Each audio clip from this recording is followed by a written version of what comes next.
Eileen's chance to get even. So I always like to give her the opportunity. So I'm harsh. But so I'm taking the side, the right side, that gemcitabine is the standard adjuvant therapy. So we have two trials that really prove the utility of gemcitabine as adjuvant therapy. Everybody knows the Conco 01. It was a simple but elegant design trial done in Germany where gemcitabine was compared to observation after surgery in patients who were healthy enough to get postoperative adjuvant therapy. Of course, that's always the requirement, but this patient would have made it on the question. Intent to treat analysis, the primary endpoint was actually disease-free survival, and overall survival was the secondary endpoint. Some people could argue about that being the primary endpoint when overall survival is still our question. Bottom line was that these are the data from the JAMA article in 2007. There have been multiple articles on this. But the bottom line was that not only was disease-free survival improved, and I would argue that disease-free survival is very important in pancreatic cancer because once you have disease, you have symptoms. The two don't come separate. And that's an important component. But also overall survival was better. And at 5 years, the 5-year survival, there were many more patients, double the number of patients who were still alive at 5 years on the gemcitabine arm compared to observation. And these are the pretty little curves that we all like to show. The bottom line, final results, is the p-value for survival was statistically significant with a couple of zeros, and we like a couple of zeros. Benefits were true for both positive and negative margins. And 5-year survival, again, 21% versus 9%. So gemcitabine helps. SPAC3 was interesting that they initially were going to do observation versus 5-FU using a Mayo Clinic regimen of 5-FU, so the most toxic way we could possibly humanly come up with to give 5-FU. Okay. Yeah. Versus gemcitabine. Well, you know, everybody should be pointing out how toxic this is. The trial opened in 2000, but went on. These are actually not the slides from the paper. This is actually from the presentation at ASCO because they're easy to obtain thanks to Axel. The bottom line is they treated a lot of patients. Actual number was over 1,000. And the randomized trial curves, overall survival was basically the same for both arms. There they are. And so gemcitabine and 5-FU were equally effective. That's not a big surprise for those of us who actually noticed that the 5-FU was cheated on in the original Burris regimen, that they gave it over 30 minutes instead of as a bolus. But the bottom line is that gemcitabine and 5-FU were equally effective, but truth is that I would give gemcitabine as the adjuvant therapy because 5-FU, again, Mayo Clinic regimen, is pretty darn toxic. And gemcitabine, as we all know, is pretty well tolerated.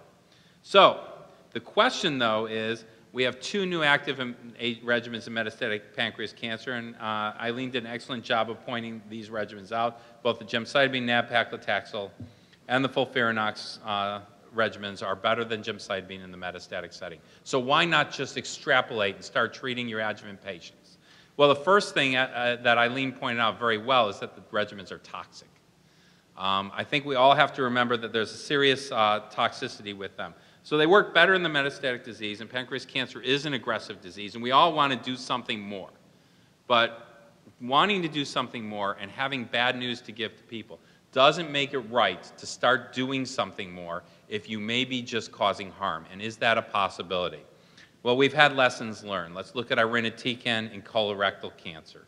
Now, I will give that PTAC3 was not truly a true negative trial, but I want to focus on the ACCORD trial. Irinotecan was not helpful, and in some settings it may have been harmful. And this is the ACCORD phase 3 trial. It took the patients with the highest risk, people who had the worst news to tell them. And if you look at the data, the FOLFIRI arm did worse than the 5-FU and leucovorin arm. Aren't our pancreas cancer patients more similar to the higher risk stage 3 patients? I'd be concerned that that's in fact the case. So when you start giving a more toxic regimen with no data to support it, you have the potential to harm your patients. And you have to remember that because we're not here to harm patients. At least last time I took it. Adjuvant bevacizumab, adjuvant cetuximab, not particularly helpful in the colorectal cancer setting. And in fact, with cetuximab may have been harmful even in the patients with wild-type RAS for whom it should have worked. So once again, our lessons are learned that just because it's better in the metastatic disease setting doesn't mean it's better in the adjuvant setting. Another disease, CLGB, 80101, this was ECF, epirubicin cisplatin 5-FU, better than 5-FU leucovorin in the adjuvant setting, but when added to chemo XRT, showed no benefit for the ECF. It also proved that the Mayo Clinic regimen is pretty darn toxic.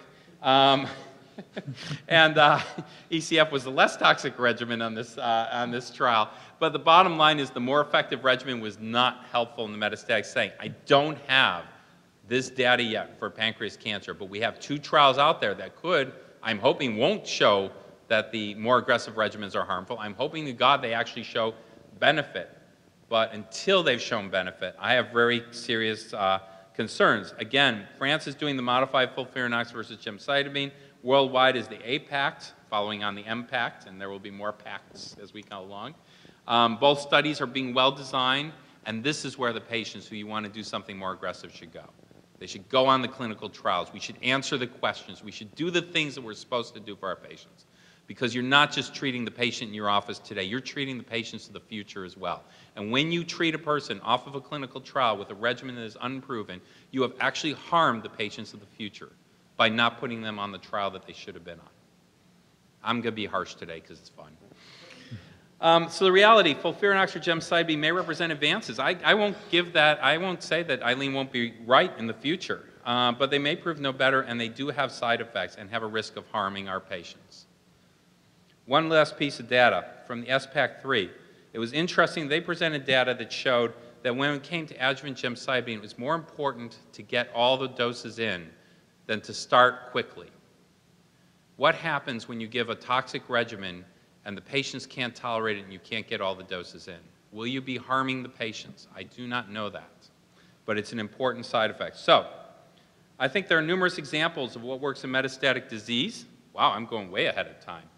I could sit here and talk about something. We have many times when metastatic disease doesn't work out in the adjuvant setting, so we have to be cautious. It's not that we don't want to do something better for our patients. I want to do something better for every patient that walks in my room, but it doesn't mean I always know how to do that. FOLFIRINOX and gem-nab-paclitaxel are toxic regimens, but they're good regimens in the metastatic disease, and I use them both in the first-line setting, much as I attacked Eileen. Giving the combination trials could add toxicity. Risk of being less effective is there. And for future patients, again, it slows the chances we'll know the answer that we need to know now for our patients who walk in the room that we wish we all knew now.